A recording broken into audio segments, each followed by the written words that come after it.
Let's get practical. How do I make time to stop? You know you need to stop. You're aware of it. You're like, yes, Damon, I need a break. Yes, I need a break today. Just like McDonald's. What are we doing? It comes down to a few different ways that you can carve it out. Again, I run multiple companies, all startup B ideas, including the show. I got two little kids at home. I'm middle aged. If anybody can do it, you know what I'm saying? You can make it work. The first thing I would recommend is picking your three priorities. What are the things that are most important to you? When I was co-founding Cuddler along with Charlie. Shout out to Charlie. We were co-founding it together.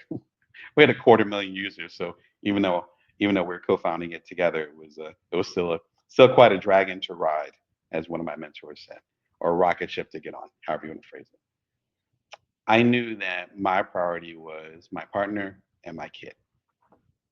If my partner and my kid were all right, and I was giving them all the resources that they needed and that we needed as a family, then everything else would fall into place. So did what needed to be done. Now that's a drastic, intense version of it. But once we sold Cuddler, say in 2015, 2015, do the math now. Well, yes, 10 years ago, we sold Cuddler. Then my priorities could shift. Then it could be like, all right, I'm going to rest more because I don't need to get up at the crack of before dawn to go ahead and work on this startup. Because remember, got a baby at home that became a toddler. He still needs to be taken care of. He was getting older, and so he didn't need me as much. He was getting around, which if you're a parent or raised a kid, it's a mixed bag. But he was getting around, so his priorities changed. He didn't need me as much, um, and so he became more dependent. So he became more dependent at the exact same time that we sold the startup, and it's like so I had a level of freedom. Right now, again, my kids are in elementary school and just started middle school. So I'm able to double down on hanging out with y'all on the show.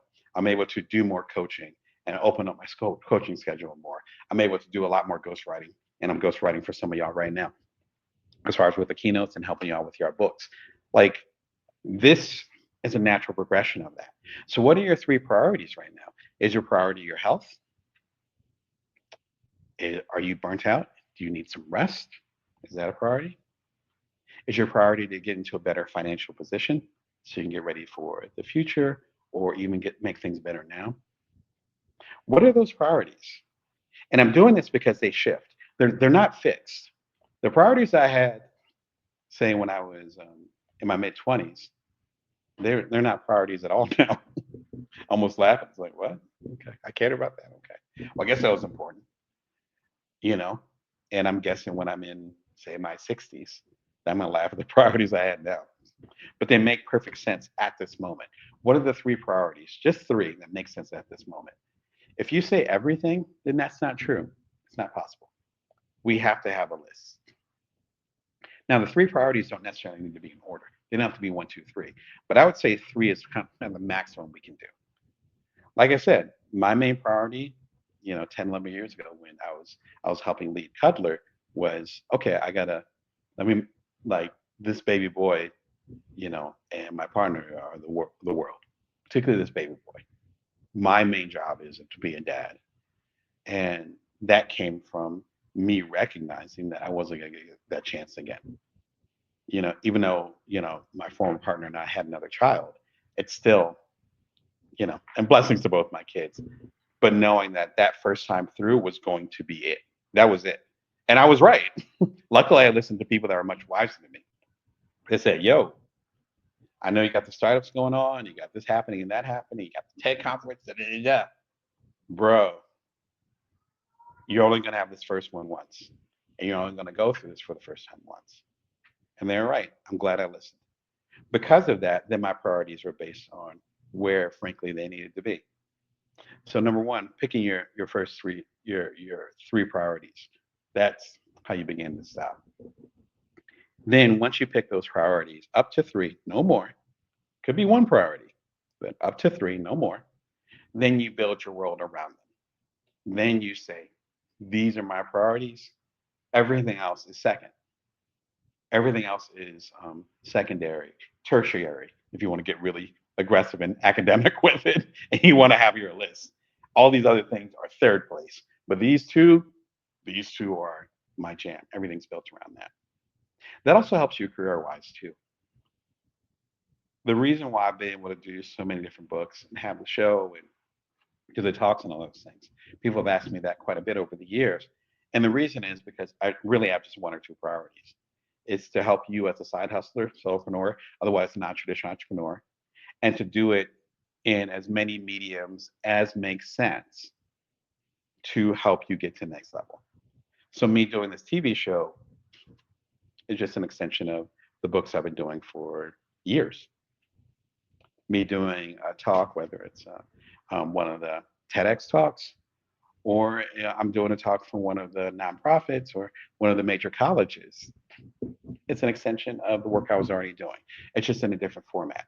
That way makes it a lot easier so that when there's great opportunities, I'm thankful for all of them.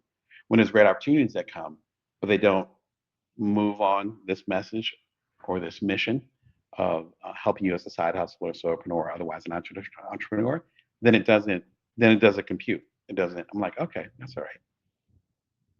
All right, well, that's not for me, And because I've been willing to call away these other opportunities, it's allowed me to zero in, and then I am making more progress. And then the nice part about it is that over time, that becomes what you're known for. That becomes your specialty. So that becomes a virtuous cycle where more and more people are going to be coming through. So in a sense, narrowing things down will enable you to have a better career, and in this case, also to have a little bit more rest. Lastly, and this is a tough one when it comes to stopping, is actually setting up the boundaries to enforce these priorities. Setting limits. Yeah, I can't do that right now because I have this, but I can do this over here.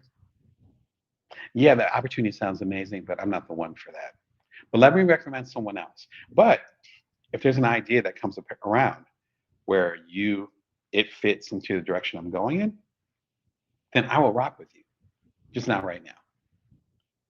That sounds tough. And it's sometimes tough to close that door or to say not right now. But sure enough, I've experienced it after you've been in the game or doing your career for a while, you start to see cycles. The stuff I'm talking about, I talked about in Build From Now. Again, my favorite book of the Bring Your Worth series. Build From Now is in here. I talked about it and it came out in, I think it was no, it was actually the last week of January. Last week of January, January 28th, I believe, of 2021. If you were there in our previous programs, then you know that we were in the thick of the pandemic worldwide. Now there's a lot of stuff going on in the world, and we're 4 years later. And it's like, oh, a lot of those things become relevant again. So a lot of people and organizations didn't understand what I was doing with Build From Now. They understood it in 2021.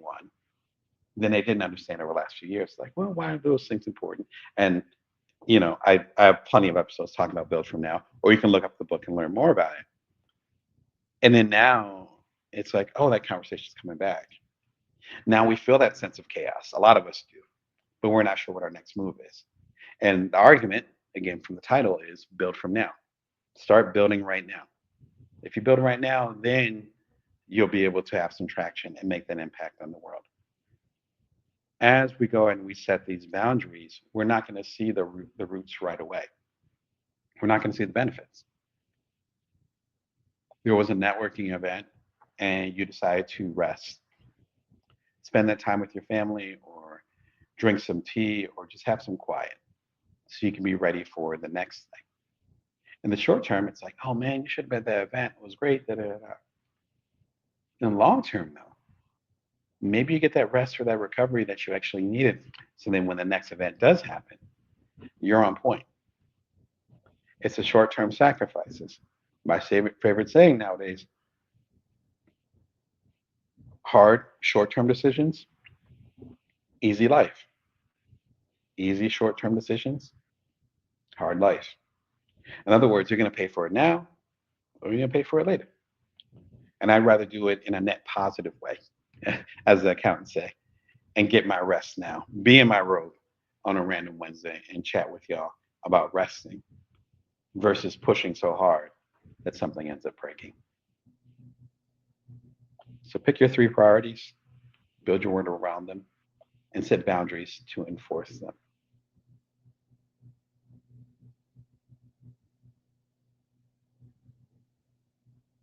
When it comes to understanding your emotions and getting the rest that you need, they are actually, I believe, hand in hand. There's a cute little thing that I found that I brought from my family.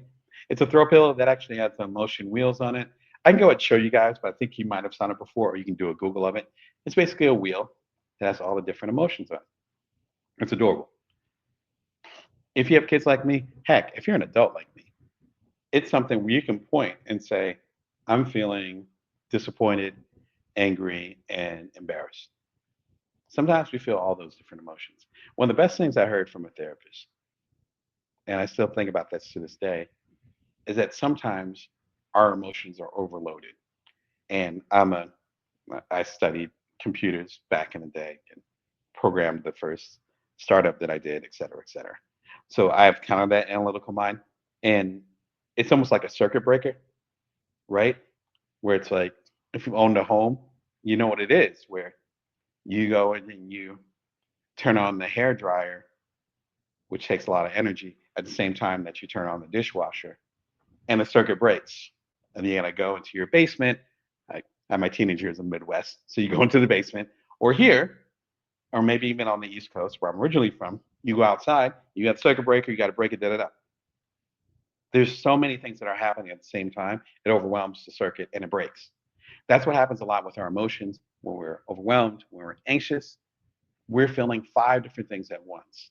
This is one of those things that'll break it down and make it also do that. And video games are also my reset.